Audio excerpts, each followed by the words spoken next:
ایران اور امریکہ کے درمیان اسلام آباد میں ہونے والے ممکنہ مذاکرات کو خطے میں کشیدگی کے خاتمے کے لیے ایک بڑی سفارتی پیش رفت قرار دیا جا رہا ہے۔ ذرائع کے مطابق مذاکرات میں نہ صرف فریقین بلکہ اہم عالمی اور علاقائی طاقتیں بھی شریک ہو سکتی ہیں۔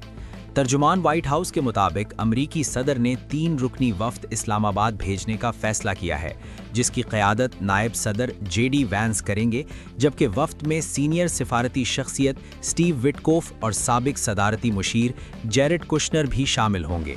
امریکی شرکت کو مذاکرات کی اہمیت اور سنجیدگی کا مظہر قرار دیا جا رہا ہے۔ ایران کی نمائندگی ایران کی جانب سے اعلیٰ سطحی سفارتی وفد کی شرکت متوقع ہے، جس میں وزیر خارجہ اور سیکیورٹی اداروں کے سینئر حکام شامل ہو سکتے ہیں۔ ایرانی وفد کا فوکس پابندیوں، علاقائی سیکیورٹی اور جنگ بندی کے قابل عمل فریم ورک پر ہوگا۔ میزبان ملک پاکستان کی جانب سے وزیر اعظم شہباز شریف قیادت کریں گے، جبکہ نائب وزیر اعظم و وزیر خارجہ اسحاق ڈار، فیلڈ مارشل سید عاصم منیر اور اعلیٰ سفارتی حکام بھی شریک ہوں گے۔ پاکستان اس عمل میں سہولت کار کا کردار ادا کر رہا ہے اور فریقین کے درمیان اعتماد سازی کی کوششیں جاری ہیں۔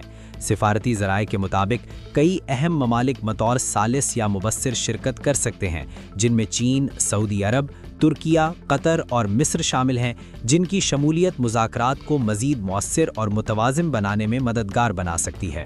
مذاکرات میں ممکنہ طور پر اقوام متحدہ کے نمائندے اور دیگر عالمی سفارتی مبصرین بھی شرکت کریں گے تاکہ مذاکراتی عمل کی نگرانی اور معاونت کی جا سکے۔ ذرائع کے مطابق مذاکرات میں فوری جنگ بندی کا لائحہ عمل، کشیدگی میں کمی اور اعتماد سازی اقدامات، علاقائی سلامتی کی صورتحال، انسانی بحران کے تدارک کے اقدامات اور امریکہ اور ایران کی جانب سے مجوزہ مطالبات کا ڈرافٹ پیش کیا جائے گا۔